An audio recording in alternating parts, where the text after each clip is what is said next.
Have you ever prayed and felt like God was completely silent? You asked, you waited, and nothing changed. That silence can feel painful. It can be confusing.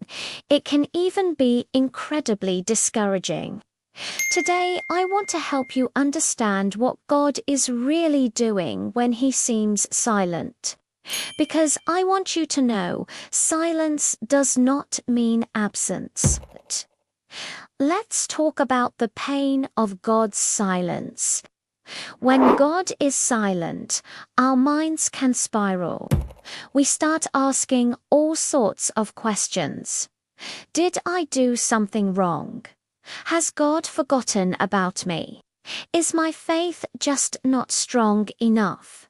That silence is so uncomfortable because as human beings, we want answers. We want clear direction. We want reassurance that everything is going to be okay. But here is a truth that can be hard to swallow. Faith is not built in the noise of constant answers, it's forged in quiet trust. So many people lose their faith, not because God actually left them, but because His silence made them doubt His presence. It's natural to feel that way. When you're in a storm and you're calling out for help, silence can feel like the worst possible response. It can feel like abandonment. You might look at your life and see unanswered prayers piling up. You see your friends getting their breakthroughs, their prayers answered, while yours seem to just hang in the air. That's a lonely place to be. It can make you question everything you thought you knew about God's goodness and His love for you. This feeling is real. It's valid, and it's a part of many people's faith journey. But it's not the end of the story. The silence itself has a purpose. So why does God use silence? It might seem counterintuitive, but God often uses periods of silence to grow something much deeper in us. Think about it. If God spoke constantly, if He answered every single question the moment we asked it, we would become dependent on His voice, not on Him. We would just be following a series of instructions. But when God is silent, we are forced to learn to depend on His character. We have to rely on what we know to be true about Him, not just what we're hearing in the moment. Silence teaches us patience. It strips away our pride because we realize we're not in control.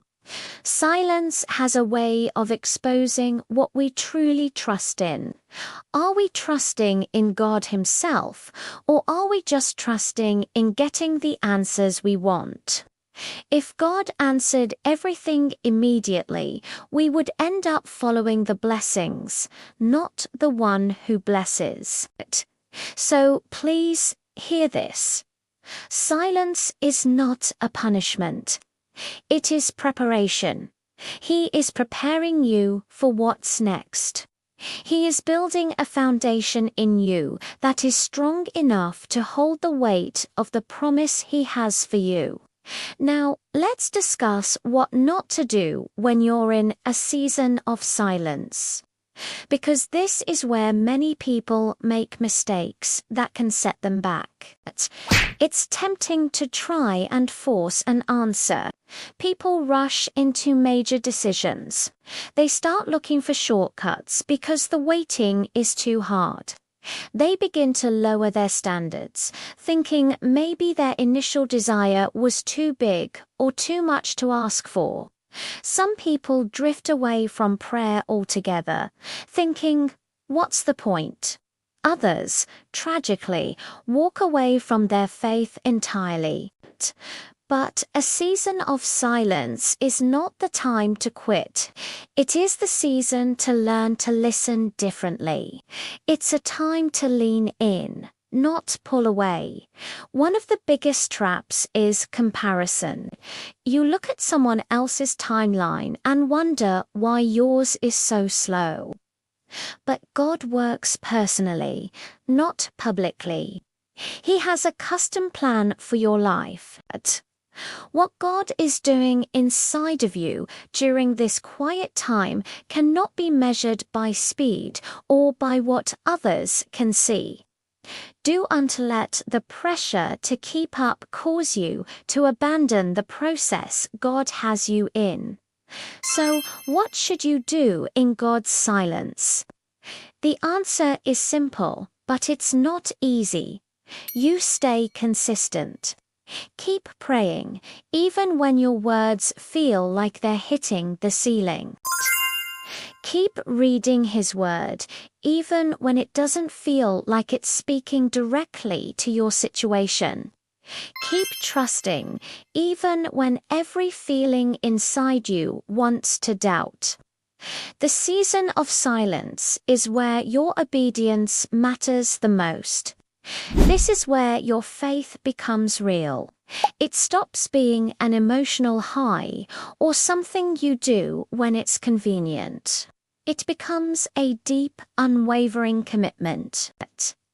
God is often more concerned with your character than your comfort. He is shaping your character before He changes your situation. And why? Because your character determines what you can successfully carry in the next season. He won't give you a blessing that your character isn't ready to handle. So see this time not as a delay, but as development. He is making you into the person who can sustain the promise when it finally arrives. And that brings us to the hope and the promise. Every single promise from God has an appointed time. You're waiting, your season of silence. It does not cancel the promise. It doesn't weaken it. In fact, it's often part of the process that brings it to pass. What God is preparing in the silence will speak loudly when the time is right. There will come a day when you will look back on this period of waiting and you will see it with new eyes. You will realize that the silence was actually protecting you. It was redirecting you. God was working behind the scenes in ways you couldn't possibly have seen at the time. His timing is always perfect. The story of Joseph in the Bible is a perfect example.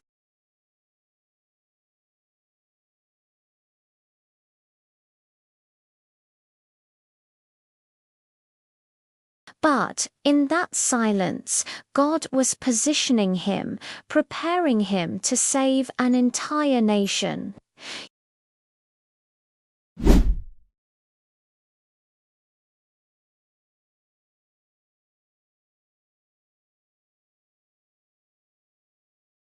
If you are in a season of silence right now, please know that you are not alone.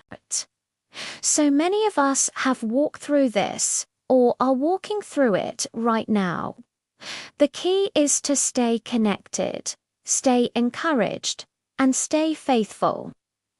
If you're looking for a resource to help strengthen your faith during this season of waiting, I've linked something in the description that has been a great help to many people who are navigating times of reflection and trust. And if this message spoke to your heart today, I hope you'll stick around and subscribe. We're all on this journey together, learning to hear Him, even in the quiet. Thank you for watching. God is still speaking.